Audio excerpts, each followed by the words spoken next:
let's be honest for a moment. So, this is where things have reached now. Yes, Wike, the Minister of the Federal Capital Territory, was absent from the National Council of State meeting, and reports from Business Day say it may be connected to the presidency's decision to suspend his monthly press briefings. Think about it. This is a man who loves to speak his mind. Every month, Wike faces the press, talks about projects, criticizes opponents, and sometimes throws a few verbal punches. Suddenly, the presidency says he's been asked to stop those briefings because his words are causing too much controversy. They claim his statements bring negative publicity to the president. But let's call it what it is. This is politics. They say Wike is performing well in infrastructure and development within Abuja, and that the president is pleased with his results. So why silence him? Because of his mouth? No. It's because his popularity and outspokenness are becoming a problem. When a politician starts getting too much attention, those in power begin to feel uncomfortable. Business Day reported that some government officials complained that Wike's media briefing created unnecessary tension.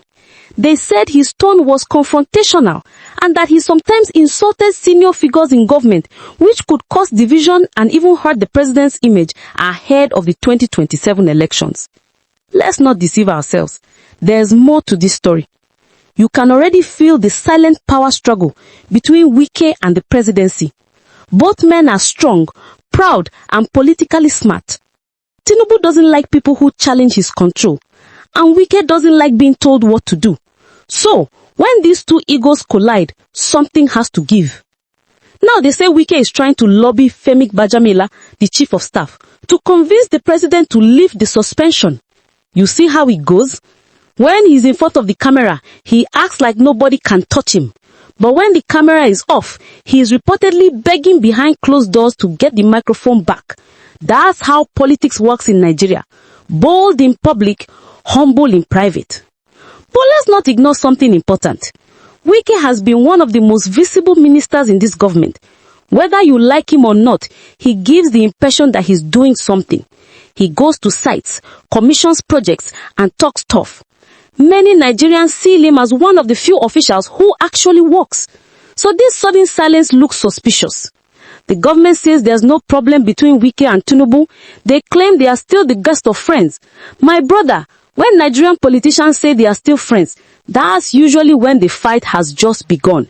Friendship in politics lasts only until interests clash. And this one is clearly about control.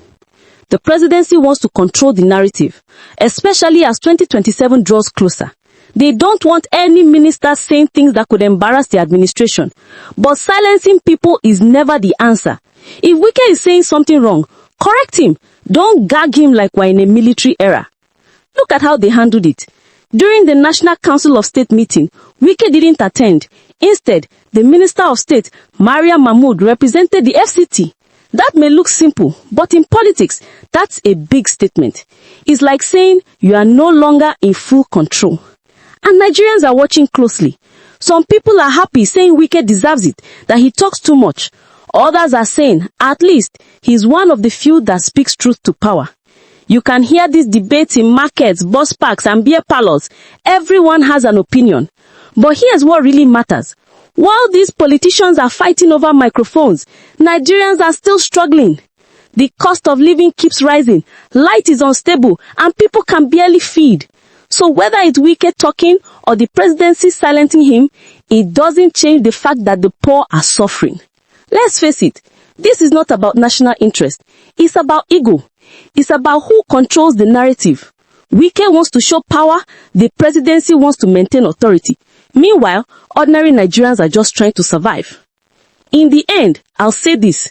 Wike should take a step back and be strategic. Sometimes, silence can be more powerful than speaking. But I also know him. He is not the type to stay quiet for long. If they push him too hard, he will explode again. And when that happens, the whole country will hear about it. This is not the end of this story. It's just the beginning of a longer political drama that will unfold as we move closer to 2027. And let's not forget, all this information came from Business Day Nigeria. What do you think? Drop your thoughts in the comment section. For more political stories and breakdowns, like, share, and comment in the comment section. Until next time, stay informed and stay engaged. I will see you in the next video.